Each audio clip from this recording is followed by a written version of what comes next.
Bonjour à tous, aujourd'hui on va parler du plus grand mystère de la physique fondamentale, celui qui empêche des milliers de chercheurs de dormir. Ce qu'on appelle prétentieusement la théorie du tout. La théorie du tout, c'est supposément la réunion de l'infiniment grand et de l'infiniment petit, l'unification de la théorie de la relativité générale avec la mécanique quantique. D'ailleurs, on appelle ça plus simplement le problème de la gravité quantique. Alors il y a une approche très connue à ce problème, c'est la théorie des cordes, j'ai déjà eu l'occasion de faire une vidéo sur ce sujet. Mais aujourd'hui, je voudrais vous parler de l'autre théorie, celle qui est moins connue que la théorie des cordes, mais qui personnellement a ma préférence. La gravité quantique à boucle.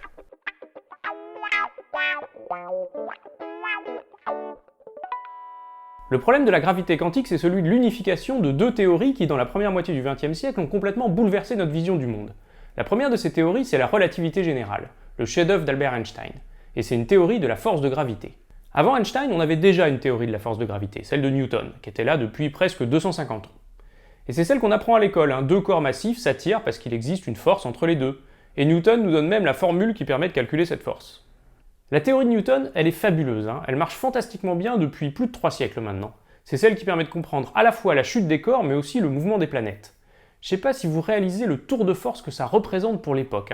Newton comprend que ce qui fait tomber une pomme vers le sol et ce qui explique le mouvement d'une planète autour du Soleil, c'est la même chose. Un truc de dingue. Il y a une citation de Paul Valéry que j'aime beaucoup et qui résume bien ça. Il fallait être Newton pour apercevoir que la Lune tombe, alors que tout le monde voit bien qu'elle ne tombe pas. Bref, la théorie de Newton, ça marche hyper bien. Et là, Einstein arrive et propose de la remplacer par quelque chose de conceptuellement complètement différent. Pour Einstein, si les corps s'attirent, c'est pas parce qu'il existe une force invisible entre eux, mais parce qu'ils déforment l'espace-temps. L'image classique, c'est celle d'un drap tendu sur lequel on poserait des objets, et c'est la courbure de l'espace-temps qui modifie la trajectoire des corps massifs et provoque leur attraction. Il y a une chose qu'il faut bien avoir en tête. La théorie d'Einstein, mathématiquement, elle est très différente de celle de Newton. Mais ses résultats, ses prédictions physiques sont essentiellement les mêmes. Bah oui, encore heureux, on l'a dit, la théorie de Newton marche extrêmement bien, donc la théorie d'Einstein, elle a quand même plutôt intérêt à donner les mêmes résultats. Si vous vous amusez à calculer la chute d'une pomme ou la trajectoire de la Lune autour de la Terre avec la théorie de la relativité générale, vous allez trouver la même chose qu'avec la théorie de Newton. Sauf quand le champ gravitationnel devient vraiment intense. Par exemple, Mercure, qui est beaucoup plus proche du Soleil que la Terre, elle est dans un champ de gravité plus intense. Et là, le calcul de sa trajectoire par Newton et par Einstein donne des résultats légèrement différents. Et c'est le calcul d'Einstein qui colle avec les observations. C'est-à-dire que la théorie de la relativité générale, elle améliore la théorie de Newton, en particulier pour les champs gravitationnels intenses. Et elle va même jusqu'à prédire l'existence d'objets qui n'existaient pas dans la théorie de Newton, comme par exemple les trous noirs. Des régions de l'espace-temps dont rien ne peut s'échapper, même pas la lumière. Et puis bien sûr, une des prédictions les plus spectaculaires de la théorie de la relativité générale, c'est le Big Bang. La théorie du Big Bang, elle découle de l'application des équations d'Einstein à l'univers tout entier. Et elle nous prédit que l'univers n'est pas une sorte d'arène statique, mais peut être quelque chose qui est en train de se dilater ou de se contracter. Et c'est ce qui a été observé pour la première fois par Edwin Hubble dans les années 20 et puis par plein d'autres gens après lui. Toutes les galaxies de l'univers s'éloignent les unes des autres, un peu comme un drap élastique sur lequel on serait en train de tirer de tous les côtés. Si on utilise les équations de la cosmologie pour remonter dans le passé de l'univers, on voit que plus on remonte dans le temps, plus l'univers était contracté, dense et chaud. Jusqu'à il y a 13,8 milliards d'années, où d'après les équations, l'univers était un point infiniment dense, un peu comme s'il était né à ce moment-là. C'est un peu bizarre comme conclusion, non? Et on va voir dans la suite ce qu'il faut en penser. L'autre immense révolution du début du XXe siècle, c'est la mécanique quantique. La mécanique quantique, c'est un peu le contraire de la relativité générale, c'est une théorie de l'infiniment petit. C'est celle qui permet de comprendre comment se comporte la matière au niveau des molécules, des atomes, et puis plus petit, des protons, des neutrons et toutes les particules élémentaires. Si on doit la relativité générale presque exclusivement à Einstein, la mécanique quantique, elle est vraiment le fruit d'un effort collectif, d'une série de génies qui ont travaillé entre 1900 et 1930. Vous voyez ici la mythique photo du congrès Solvay 1927. Tous les fondateurs de la mécanique quantique sont là. Et sur les 29 personnes présentes, 17 ont eu le prix Nobel. Alors il n'y a qu'une seule femme dans l'assemblée, c'est Marie Curie, mais enfin elle l'a eu 2 fois. Ce que nous dit la mécanique quantique, c'est qu'à très petite échelle, la matière se comporte différemment de ceux dont on a l'habitude à notre échelle. Et le mieux pour s'en rendre compte, c'est de considérer un atome d'hydrogène. Un atome d'hydrogène, en apparence, c'est simple. Un proton chargé positivement et un électron chargé négativement. Et entre eux existe une force, la force électrostatique de Coulomb, qui dit que les charges opposées s'attirent. Cette force, elle ressemble beaucoup à la force de Newton, et elle nous dit que l'électron doit tourner autour du proton. Cette description, elle est simple, mais elle a un petit problème. Comme l'électron peut perdre de l'énergie, il va se mettre à tourner de plus en plus bas, de plus en plus proche du proton, jusqu'à venir s'écraser sur lui. Un peu comme un satellite peut rentrer dans l'atmosphère. Si ça c'était vrai, les atomes d'hydrogène seraient instables, or on voit bien qu'ils sont stables. La mécanique quantique va résoudre ce problème en venant modifier la vision qu'on a de l'atome d'hydrogène. Tout d'abord, la mécanique quantique nous dit que l'électron n'a pas une trajectoire bien définie. Il n'est pas en un point précis de l'espace sur un point bien défini de son orbite. Il est dans une superposition d'états, comme s'il était un peu partout sur son orbite à la fois. L'autre grand changement, c'est que l'électron ne peut plus se trouver n'importe où, il n'a que certains niveaux d'énergie possibles. Ce qu'on symbolise souvent en faisant comme s'il n'avait que certaines orbites possibles, même si c'est pas tout à fait ça. L'électron peut être dans un certain niveau, dans le niveau suivant, mais pas entre les deux. Et du coup, on leur met des numéros niveau 1, niveau 2, niveau 3. On dit que les niveaux d'énergie sont quantifiés. Et c'est pour ça qu'on appelle ça la mécanique quantique. Alors cette quantification des niveaux d'énergie, elle a deux conséquences. La première, c'est qu'un électron peut sauter d'un niveau d'énergie à un autre en émettant ou en absorbant une quantité d'énergie bien déterminée, sous la forme de lumière de longueur d'onde bien définie. Et ça, on le vérifie tous les jours avec la couleur de la lumière qui est absorbée ou émise par les différents atomes. L'autre conséquence, c'est que l'électron ne peut pas descendre plus bas en énergie que le niveau 1, qu'on appelle le niveau fondamental. Et en particulier, ça l'empêche d'aller s'écraser sur le proton. Tout se passe comme s'il y avait une espèce de force de répulsion due aux effets quantiques qui protégeait l'atome de l'instabilité. Et on va voir que ça va jouer un rôle important dans notre affaire. Relativité générale et mécanique quantique, les deux énormes révolutions du XXe siècle en physique fondamentale. Et jusqu'à aujourd'hui, ces deux théories ont fonctionné merveilleusement bien. On l'a vu encore récemment avec la découverte des ondes gravitationnelles pour la relativité générale et la découverte du boson de Higgs pour la mécanique quantique. Et pourtant, ces deux théories, elles sont complètement incompatibles. La relativité générale nous décrit un monde qui est courbé mais lisse, déterministe. À côté de ça, la mécanique quantique nous dit qu'au niveau microscopique, le monde est discret, probabiliste, fluctuant. C'est d'ailleurs assez bien reflété dans les outils mathématiques qui sont utilisés par les deux théories qui sont complètement différents. Deux théories aussi bien vérifiées mais qui sont incompatibles, les physiciens théoriciens détestent. Si on pouvait remplacer ça par une seule théorie qui engloberait les deux, ça serait quand même vachement mieux. Il faut voir que la volonté d'unifier ensemble les phénomènes a toujours été un puissant moteur de compréhension. Il y a l'exemple que j'ai donné tout à l'heure de Newton qui unifie le mouvement de la chute des corps avec celui du mouvement des planètes. Mais il y a un autre exemple encore plus fou. James Maxwell, qui à la fin du 19e siècle découvre l'électromagnétisme. Il montre que l'électricité et le magnétisme des aimants ne sont que deux aspects d'un truc plus fondamental, le champ électromagnétique. Et quelques années plus tard, il comprend que la lumière est une onde du champ électromagnétique. C'est-à-dire que d'un coup, Maxwell unifie trois trucs qui avant étaient considérés comme indépendants, l'électricité, le magnétisme et la lumière. Et ça lui permet d'ailleurs de comprendre qu'il doit exister d'autres ondes électromagnétiques que la lumière visible. On les connaît aujourd'hui, les micro-ondes, les ondes radio, les rayons X. Bref, unifier des phénomènes, c'est un peu la classe mondiale en physique théorique. Alors on pourrait rétorquer que unifier la relativité générale et la mécanique quantique, on s'en fout un peu. On l'a dit, la relativité générale, c'est une théorie des objets très lourds. À côté de ça, la mécanique quantique, c'est une théorie des objets très petits. Les objets très lourds, en général, ils sont pas très petits. Ouais, sauf qu'il y a deux exceptions à cette règle. La première, c'est ce qui se passe au centre des trous noirs. D'après la relativité générale, toute la matière qui tombe dans un trou noir va se concentrer en son centre, en un point infinitésimal. Un truc très lourd et très petit. C'est ce qu'on appelle une singularité. Autre singularité, les premiers instants du Big Bang. On a vu tout à l'heure que si on utilisait les équations de la cosmologie, on arrivait à cette conclusion un petit peu étrange qu'il y a 13,8 milliards d'années, l'univers aurait été un point infiniment dense. Oui, sauf qu'en fait, on n'en sait rien, puisque là, on avait affaire à quelque chose qui était à la fois très lourd et très petit. Donc on ne peut pas juste utiliser les équations de la relativité générale, il faut prendre en compte aussi la mécanique quantique. Il nous faut une théorie unifiée. Pour comprendre les premiers instants du Big Bang, il nous faut une théorie de la gravité quantique. Bon ok, assez papoté, on la fabrique cette théorie de la gravité quantique ? Pour comprendre comment on peut construire une théorie de la gravité quantique, il faut bien réaliser que la relativité générale et la mécanique quantique qu'on veut unifier, ce sont deux théories qui ne se situent pas vraiment sur le même plan. La relativité générale, c'est une théorie qui décrit une force, la force de gravité. On devrait d'ailleurs plutôt dire une interaction. En gros, on peut la comparer à la force électromagnétique. La mécanique quantique, c'est pas une force, c'est plutôt un ensemble de principes qui nous disent comment une force va se comporter au niveau microscopique. On l'a vu tout à l'heure avec l'exemple de l'atome d'hydrogène. On a la vision classique qui marche pas, et la mécanique quantique vient modifier cette vision pour nous dire comment les choses se passent à petite échelle. Donc il ne s'agit pas tellement d'unifier la mécanique quantique et la relativité générale, mais plutôt d'arriver à appliquer les principes de la mécanique quantique à la théorie de la relativité générale. Habituellement, on dit qu'il existe 4 forces fondamentales dans la nature. L'électromagnétisme, qui explique quasiment tout ce qu'on voit autour de nous, les forces nucléaires fortes et faibles, qui assurent notamment la cohésion des noyaux atomiques, et la gravité, décrite par la relativité générale. Et on peut faire avec ces forces ce qu'on a fait avec l'atome d'hydrogène, c'est-à-dire leur appliquer les principes de la mécanique quantique. Et comme ça, on peut par exemple passer de l'électromagnétisme à sa version quantique, ce qu'on appelle l'électrodynamique quantique. On peut faire ça aussi avec la force nucléaire forte, et on obtient la chromodynamique quantique, et avec la force nucléaire faible. Ces trois forces dans leur version quantique forment ce qu'on appelle le modèle standard de la physique des particules. Parce que tout ce qu'on comprend aujourd'hui du comportement des particules élémentaires s'explique par ce modèle. Tout ce qu'on voit dans les accélérateurs de particules jusqu'à la découverte du boson de Higgs au CERN s'explique par le modèle standard. Alors appliquer les principes de la mécanique quantique, ça a marché avec les trois premières forces. Il n'y a plus qu'à faire ça avec la quatrième, la relativité générale. Ouais, sauf que c'est là que ça se corse.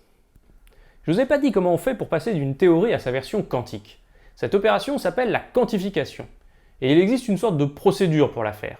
Elle a été décrite par un des grands génies de la mécanique quantique, Paul Dirac.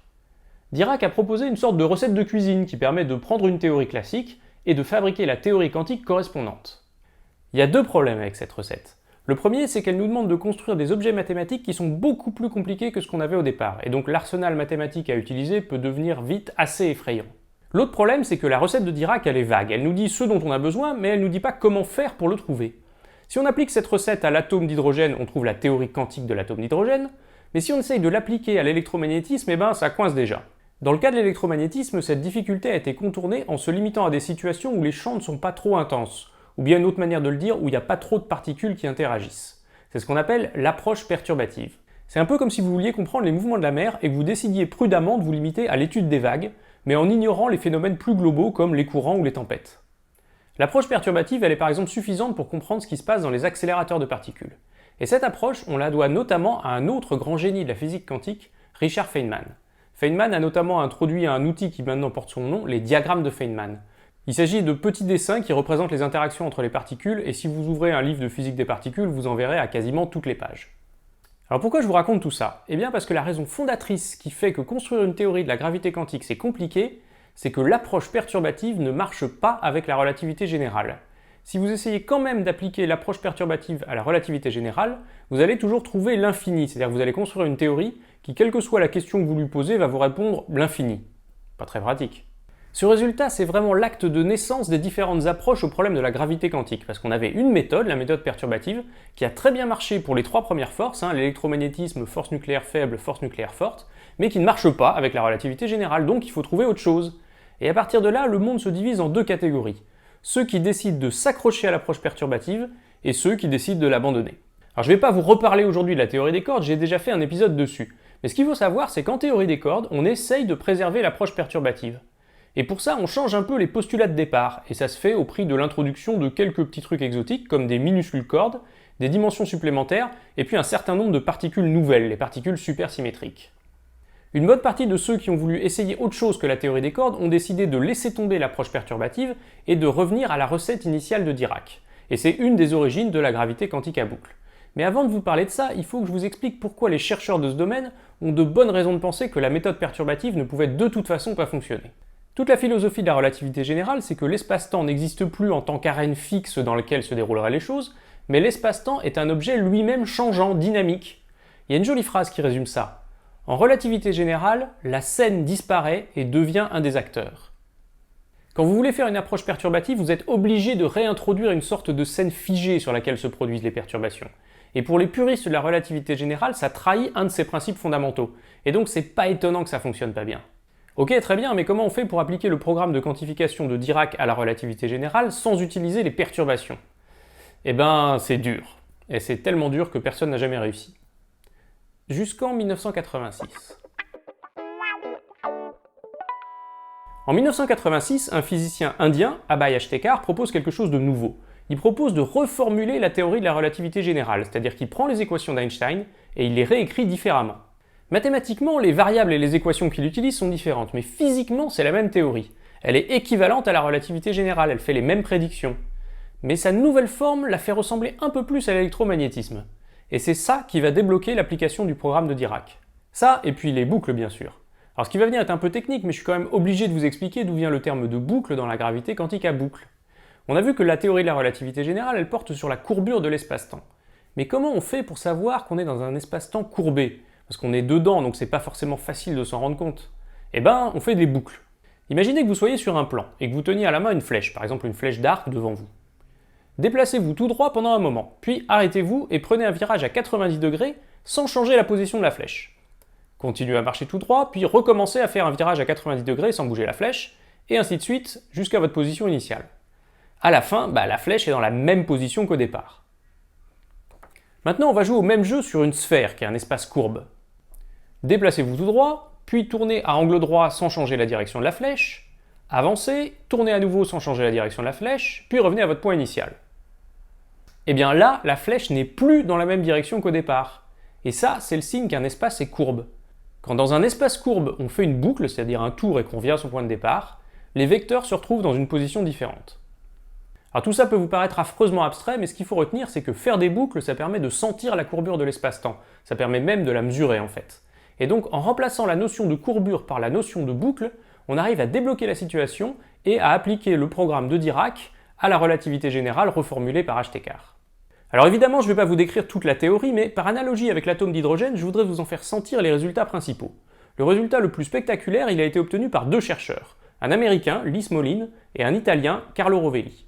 Je vous ai dit qu'un des apports de la mécanique quantique à l'atome d'hydrogène, c'est que les niveaux d'énergie sont quantifiés, discrets. Et notamment, il existe un plus petit niveau d'énergie. Et bien en gravité quantique à boucle, il se passe la même chose avec la géométrie de l'espace-temps. En gravité quantique à boucle, les grandeurs géométriques sont quantifiées, les longueurs, les aires, les volumes. Il existe par exemple une plus petite aire possible que puisse posséder une surface. Et elle peut posséder certaines valeurs discrètes pour son aire, mais pas les valeurs intermédiaires. Alors ces dimensions géométriques minimales, elles sont toutes petites. La plus petite longueur est d'environ 10 puissance moins 35 mètres, ce qu'on appelle la longueur de Planck. Donc évidemment, à notre échelle, on ne voit pas la différence. Ce que nous dit ce résultat, c'est que si on descend à l'échelle de la longueur de Planck, l'espace n'est plus continu, mais il est discret. Il est fait de petits blocs indivisibles, des sortes de briques élémentaires de taille finie, des espèces d'atomes d'espace. Pour représenter cette situation, on utilise un réseau qui symbolise la manière dont les différents atomes d'espace sont reliés entre eux. Ce réseau, c'est un état quantique de la courbure de l'espace. On appelle ça un réseau de spin. Une fois qu'on a compris ça, il y a une autre question essentielle. Comment cet espace évolue-t-il? C'est-à-dire à quoi ressemble l'espace-temps? On a vu dans le cas de l'atome d'hydrogène que l'électron pouvait passer d'un niveau à un autre. Eh bien, il se passe pareil avec notre représentation quantique de l'espace. On peut passer d'un réseau de spin à un autre. Et pour faire ça, il suffit d'imaginer une structure intermédiaire qui les relie. On appelle ça une mousse de spin. Cette mousse de spin, c'est une représentation quantique de l'espace-temps.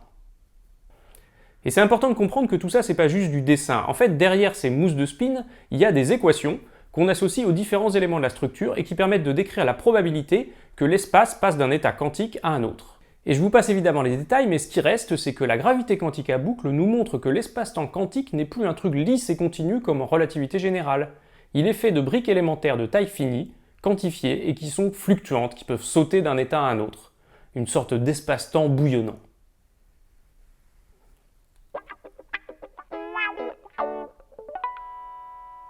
Je vous ai décrit à grands traits la gravité quantique à boucle, mais maintenant je voudrais vous expliquer la cerise sur le gâteau. Comment cette théorie va modifier notre vision du Big Bang. Dans les années 2000, il y a un jeune physicien qui s'appelle Martin Boyer-Wald qui s'est amusé à appliquer les équations de la gravité quantique à boucle au problème de la cosmologie. Et il a créé ce qu'on appelle la cosmologie quantique à boucle. Et je vais évidemment pas vous en donner les détails, mais je voudrais juste vous faire comprendre les leçons qu'on en tire.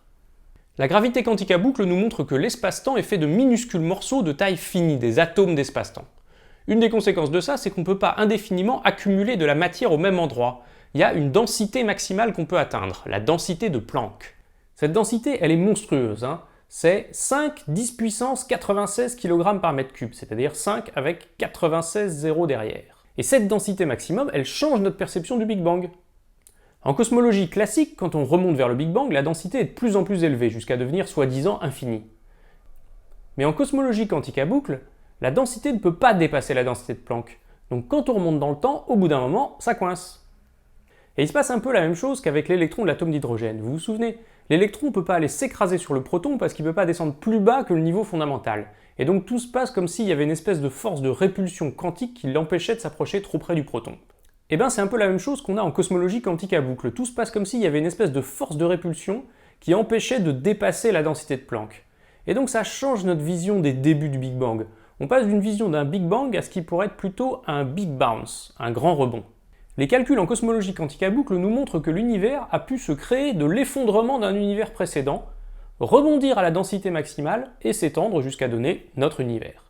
Alors c'est encore spéculatif et les équations sont assez simplifiées, mais ça fait partie des possibilités. Alors mauvaise nouvelle ou bonne nouvelle, les calculs montrent que le rebond a effacé toutes les traces du passé dans un espèce de grand bouillonnement quantique. C'est-à-dire que même si ça se révèle confirmé un jour, on n'aura pas de moyen de remonter pour savoir ce qu'était l'univers avant.